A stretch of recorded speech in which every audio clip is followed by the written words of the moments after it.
So in this tutorial, we will extend the previous work, a previous tutorial that are focused on small string hyperelasticity model and extend it to large deformations. And we would also demonstrate how to generate the neural network energy functional not from TensorFlow, but from the PyTorch. There are some subtle difference here, but because training a supervised, computing the supervised learning for energy functional is not essentially a very complicated task. You would find that except the subtle difference, the general philosophy and the procedure are very similar and independent of the code we are choosing. So really, that would be your choice to pick the right model and the right library to conduct the training. Another thing that we would like to add in this tutorial is to enforce some mechanical property. So here we will use the convexity as example. In this case, we will not only try to generate a constituted law that are actually fit in the ground truth data, but we want to enforce the property of convexity. Notice that for a hyperelasticity energy functional to be legit, it's not necessary to have it to have the convexity.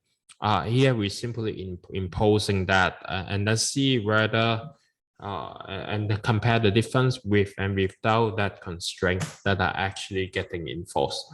There are other examples of physical constraint that you may want to check or actually enforce in constituted law, for example, material symmetry. And that can be done in many different ways. Also, if you are actually training an energy functional with a deformation gradient, then it's also necessary to ensure the material film indifference. Okay, so the theory is here. Again, we did not generate a very complicated data. The data would be simply obtained from analytical solutions. So you can see that if the neural network can recover these exact equations, then the training is considered successful. But the same process can also be done for other cases such as homogenize a DNS model. Okay. So the first part is the data generations. Again, I would like to emphasize one of the things that make it very convenient. You use the Google Collaboratory is that it already have the PyTorch and the NumPy and then the basic porting functions or library already installed, and we don't really need to go through the installation process. So to connect to a computer, again, we would actually basically just need to click here to connect the computer. Now, let's look at the data generations. So we purposely coding it in a little bit different manner. So we import the NumPy and then of course the Python port library. And here, because we are actually dealing with large deformation data, we would simply generate a data point. And in this case, we would basically just distribute a point cloud in a two-dimensional case. Now, this training is only for two-dimensional energy functional, but one of the exercise you can try is to extend it to 3D. So one of the is very convenient. Using the Python is very convenient. You can have some basic tensor operation here. The determinant of f can be written very close to the math. The first invariance can be obtained just by compute the matrix norm, etc., etc. So the data is actually done by splitting those random by generating those random deformation gradient, and then substitute it into the energy functional and then the P to generate a point cloud that are actually using F as a coordinate, and then output the energy and the derivative of the energy, which is the first, which is actually in this case is a second particle stress. Okay. So because we are actually trying to generating the energy, the second particle stress from the green Lagrange string tensor, we don't actually need to check the material film indifference, because any energy functional from E, you may recall it from the container mechanics, already have the material film indifference. This is not the case if we're trying to training something with the F, which is a two-point tensor. Okay. Now the training have almost nothing special. One thing that you may want to look at is the split of the data. So here we generate a data point 10 that are actually 10K plus 100, and then we have 100 and then we have a training case and a test case, okay, that are actually getting split. And again, they're mutually exclusive. So the number of F we generate is actually in the range of 10K and 100, and then the training data is the first 10K, and then the test data is the last 100. And they are actually randomly distributed. Both data are actually distributed in the same manner. Again, we will do it in the Sobolov training, and then because it's a 2D, and then we would after we obtain the database, the second particle stress and the green Lagrange string tensor are both a matrix, but we would just simply store the component in a column array, and then we will perform the training. Okay. So we don't have to, in the recent update of the Google Collaboratory, we don't necessarily need to install the PyTorch on the cloud. We can simply import it. Okay, so here we were just using the NN to refer it as the PyTorch neural network, and then the torch itself would use the original namespace. Okay, and then basically this is the operation about loading the data. Okay, and then from generate, so the first part is on generating the data. The second part is to putting the data into the torch tensor format so that it can be used for the training. Okay, so we have the F, we have the C, and then we actually put X test as the data that are actually used as the input and Y as the output. And then we actually split the same thing for the training data and the testing data. Okay, so we have the same treatment. We compute the S, and then we have the E. The E component is putting it into the training as the input, and then the Y is actually the energy. Now, one more thing is that we also need the gradient.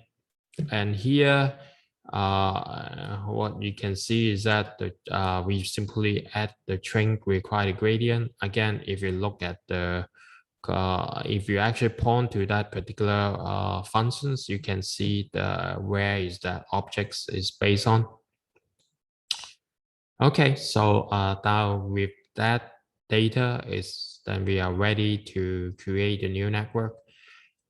If you compare the code base from the TensorFlow, how we build a neural network, and then compare with the PyTorch, again, that may be due to the fact that we did not build anything particular complicated. It's a very relatively simple exercise. The coding part is actually the neural network architecture. Coding is very similar. Let me actually try to find the data here.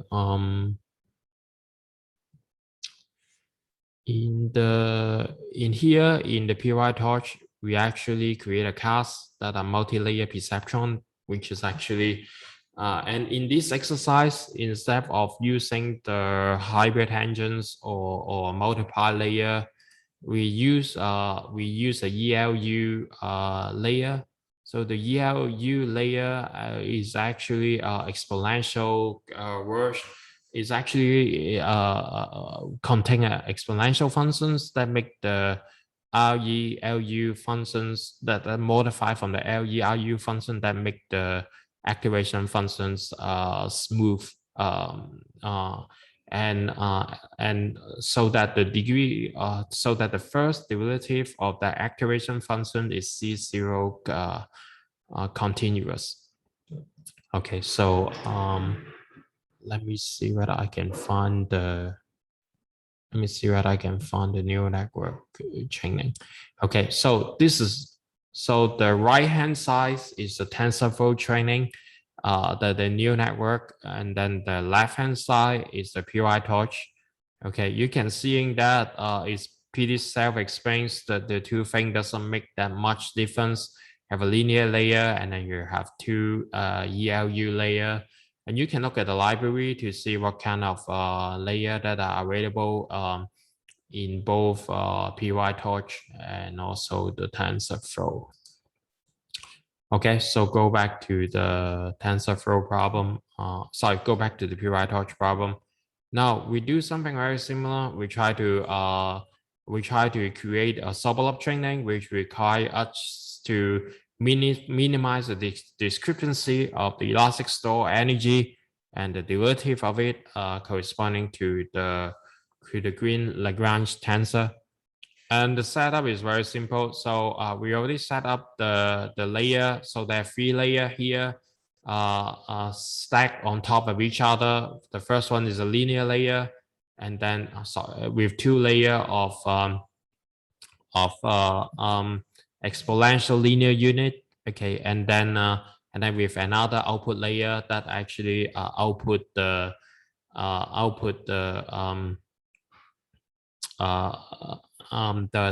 energy. Okay, so and this is actually the output. This is actually the loss functions. So M is the number of data points. So for each data point, we have the energy available, and we also have the stress measure available. Okay, and then we set up the hyperparameter. This is very similar to the TensorFlow example. Okay, and then the one nice thing about the approach is that you can actually set up the type of device. Now, if you ever have a collaborative free account and then you link it on the cloud, except the CPU, I don't think there is another option you have. But if you connect it to your local machines, or you actually have a Pro account, you may be able to use CUDA or XPU or other setup that can potentially speed up your supervised learning. So this is the model basically is corresponding to the setup here. So the number here, 3, 32, 32, 1 are the number of neurons. So the first layer have 3 because we have 3 input in 2D. So the E11, E22, and 2 times E12. And then 32 are the number of neurons in the 2 middle hidden layer. And then the 1 is a linear layer which output the energy. Okay, now the thing that set up the loss function here is actually the criteria. We use the MSE loss, which is actually the mean square error, which is the L2 norm. So, but notice that what we actually want is to put the H1 norm there. So we basically need to set up 2 criteria that actually not only give us the W, but then the gradient term.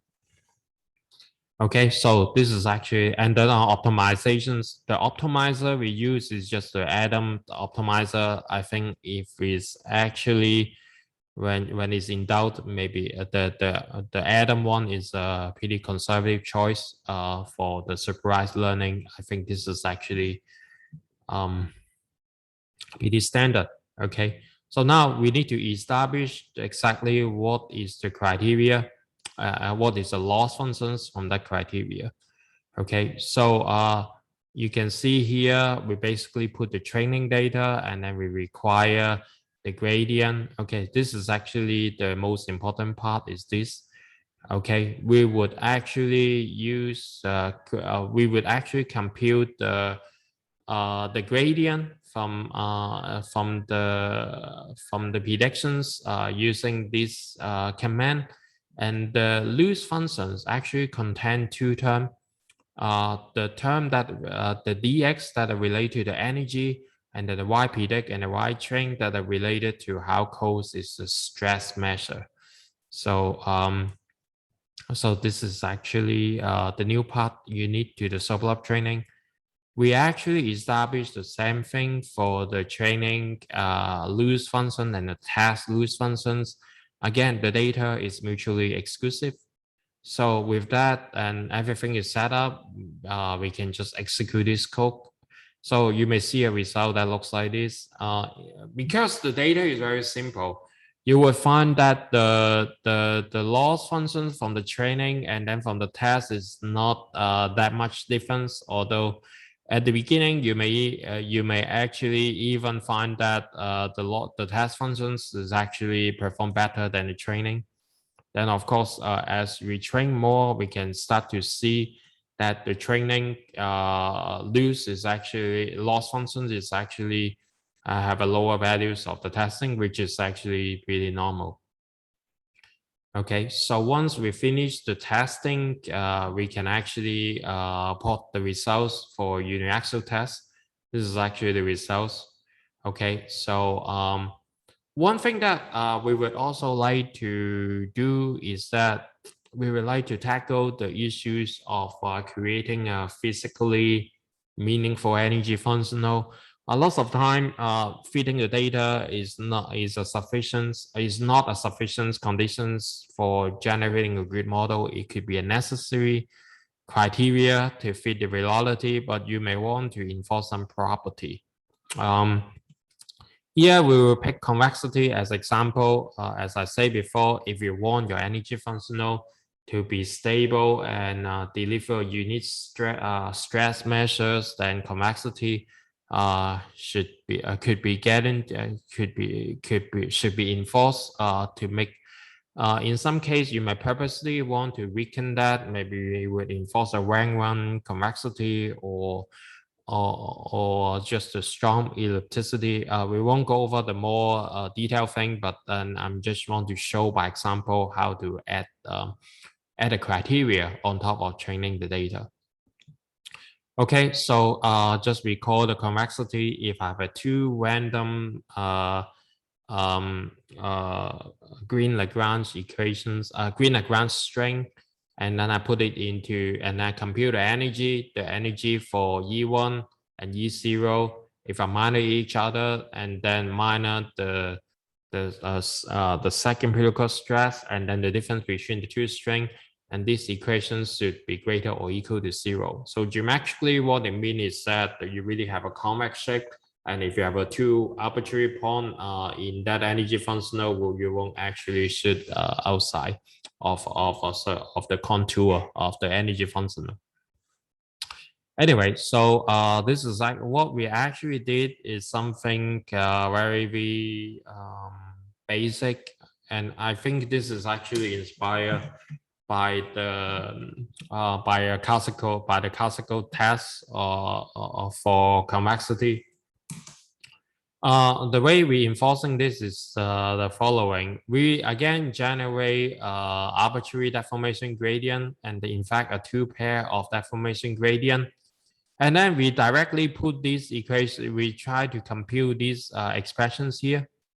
Okay, then the way to penalize anything that violate the convexity is to put the LEU functions here. Okay, as the first criteria. Okay, now notice that in this case, I just simply add another scalar into the loose functions. And unlike the previous two cases, this third criteria may or may not lead to convex of the other two loss functions, which mean that if I compute a gradient term, in terms of the weight and bias of the first two terms and the last term, it may actually lead to a direction that are conflict to each other, something like this. Okay, and that would lead to a compromise solutions. And that may actually meaning that if I want to improve the predictions, make it more convex, I may create more error for the W. Okay, in particular, if there are some local energy minimizer that are actually that are located that promote that solutions. Okay. In real life, in if I have such a simple energy function like this is not likely to happen. But you in this example, in this experiment, you can still see the change between the. You can still see the slightly difference between the two.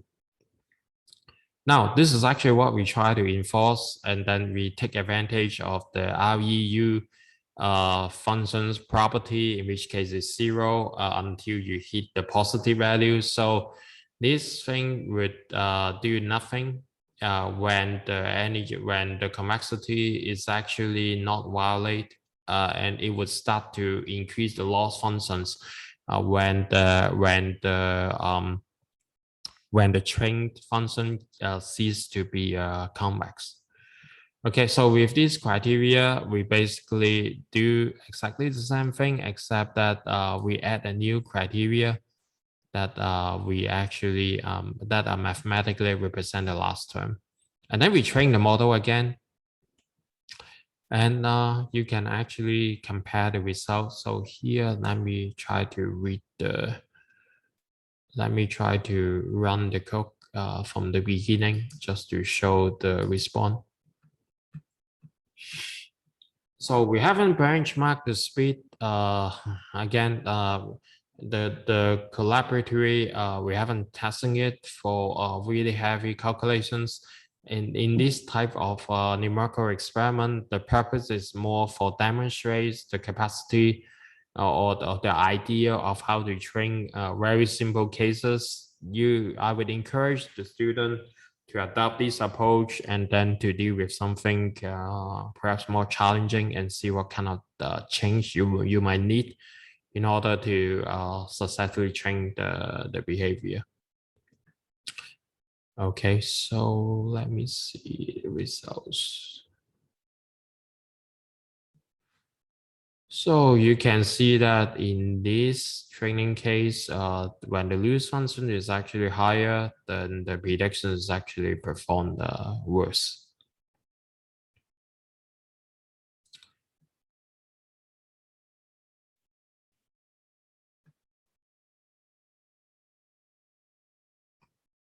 And then the next thing is that we're going to generate the validations. So again, if you see the tick here, that means that this piece of code is running, is actually finished running. And if you see this, that means that it's still waiting for something. Okay, so this is retrained now with the new criteria.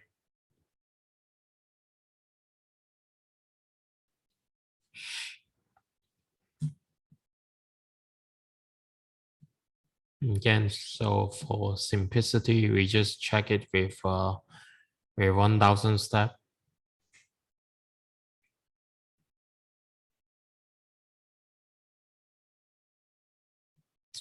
And if you notice this green arrow here, this is telling you where the code is executing. So you can see that these two criteria are being executed.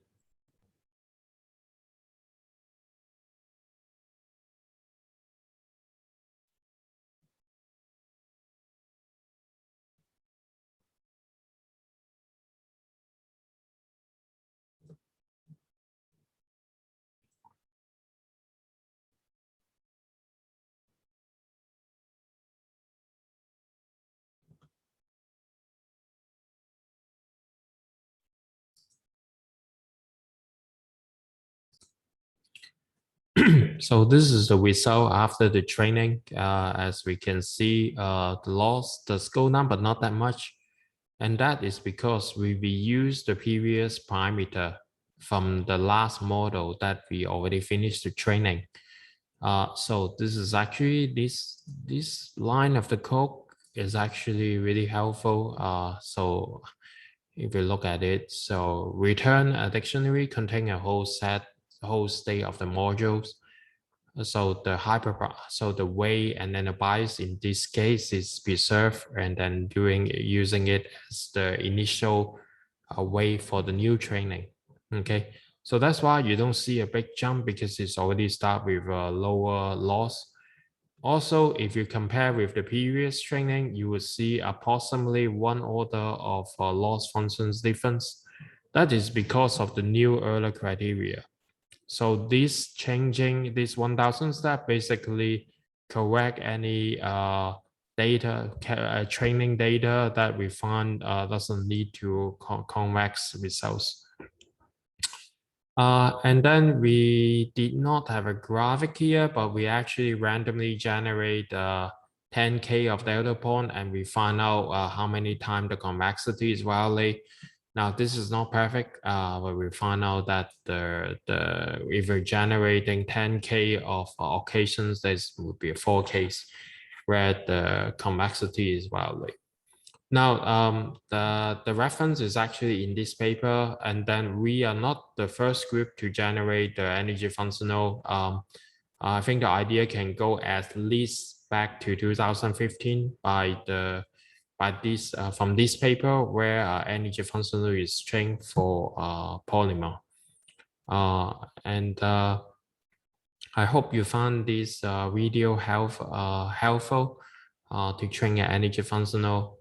Again, if you want to extend it to an isotropic energy functional or generic case that are not necessarily isotropic, you simply need to change what is the input, extend the dimensions, and the same principle can apply. You can put any arbitrary constraint you have.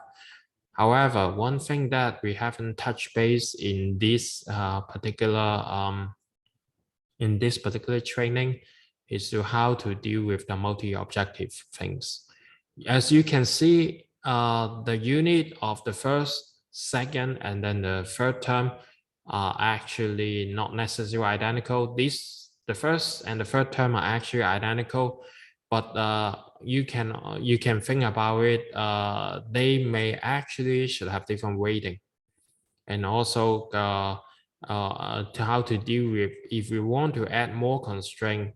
Okay, let's say we also want to enforcing that the energy will grow with increasingly large deformations and etc. Or enforcing symmetry, very likely we would deal with more objective. So in general, those objectives may need to conflict situations, and then this would be something that we would talk about in the MMLT short course. If you're interested, please take a look at those papers, and I hope that you will enjoy the rest of the short course. Thank you. Bye.